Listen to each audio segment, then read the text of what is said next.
আসসালামু আলাইকুম ওয়া রাহমাতুল্লাহ। সবাইকে চলে আসলাম আজকে আমাদের সেই ঐতিহাসিক লেয়ার মুরগির বাচ্চা ও দেশি মুরগির বাচ্চার 18তম দিনের আপডেট নিয়ে।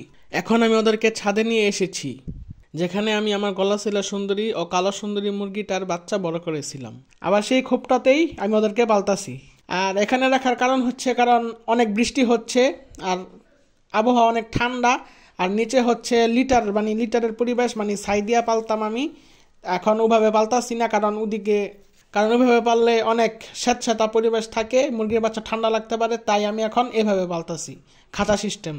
আর মূলত এভাবে পাললেই ভালো, কারণ ওভাবে আপনাদেরকে দেখাইছি যে কিভাবে লিটার সিস্টেমে পালতে হয়। আমি ওখানে শুধুমাত্র ছাই দিয়ে মুরগির বাচ্চাগুলো লালন পালন করছি।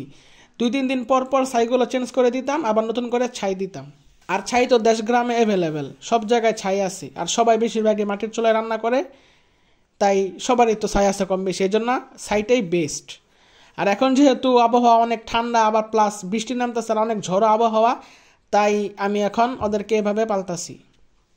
আর এমনিও 20 দিনের পরে আমি ওদেরকে এখানে নিয়ে আসতাম, এখন 21 ছিল, এখন এই জায়গায় আনলাম, এতটুকুই। আলহামদুলিল্লাহ, আপনারা দেখতে পারতেছেন যে মুরগির বাচ্চাগুলো খাবার খাচ্ছে। আলহামদুলিল্লাহ, আজকেও আমার মুরগির বাচ্চাগুলো সম্পূর্ণ সুস্থ আলহামদুলিল্লাহ। এই খারাপ একটা আবহাওয়ায় মুরগির বাচ্চাগুলো টিকানো খুবই মুশকিল, যে কোনো মুহূর্তে অসুস্থ হয়ে যেতে পারে, যে কোনো একটা ঠান্ডা লাগতে পারে, যে কোনো একটা অসুস্থ হয়ে পড়তে পারে, আবার যে কোনো একটা মুহূর্তের মধ্যে ঝিমানো ধরতে পারে, আবার পায়খানাও খারাপ হয়ে যেতে পারে, আবার হঠাৎ করে কেউ পানি খাবে না, কেউ খাবার খাবে না, এরকম অনেক অসুবিধা আছে। আলহামদুলিল্লাহ, ওদের এমন কোনো অসুবিধা হয় নাই। সবে মহান আল্লাহ তাআলার ইচ্ছা, আল্লাহ তাআলা যতদিন ওদের হায়াত দেবে ওরা অতদিনই বাঁচবে, আর আল্লাহ যা করবে তাই হবে। তারপরে এই যে দেখেন আমাদের আফসান গ্রিজেল কবুতরগুলা, আমি ওদেরকে আজকে বাজরা এবং সরিষা খেতে দিয়েছি, কারণ আজকের আবহাওয়া অনেক ঠান্ডা আর অনেক বৃষ্টি হইতেছে, তাই আজকে ওদেরকে ছাড়ি নাই। আর ছাড়তাম মনে ভুলেও, কারণ ঠান্ডা লেগে যেতে পারে। কবুতর বৃষ্টি নামলে ভুলেও ছাড়বেন না, অনেকে কবুতরকে ছেড়ে দেন যেন কবুতর বৃষ্টিতে ভিজে গোসল করতে পারে। এটা সম্পূর্ণ একটা ভুল ধারণা, এটা কবুতরের ঠান্ডা লাগার মূল একটা কারণ। তারপরে এই বৃষ্টিতে ভিজলে কবুতরের সবুজ পায়খানা, চুনা পায়খানা, কবুতর ঝিমায়, কবুতর বমি করে, মূলত বৃষ্টিতে ভিজার কারণেই।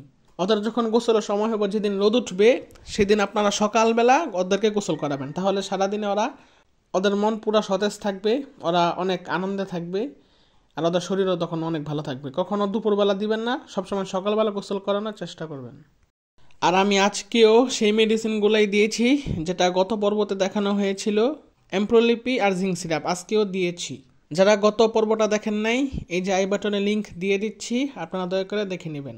আর যারা আমার ভ্যাকসিন দেওয়ার পর্বটি দেখেন নাই, সেটাও এই যে আই বাটনে দিয়ে দিচ্ছি লিঙ্কটা, দয়া করে দেখে নেবেন। আর যারা 8ম দিন থেকে 12তম দিন পর্যন্ত মুরগির বাচ্চাগুলোকে কি কি মেডিসিন দিতে হয় সেটাও দেখেন নাই, তাদের জন্য ভিডিওটা এই যে আই বাটনে দিয়ে দিচ্ছি, দয়া করে দেখে নেবেন।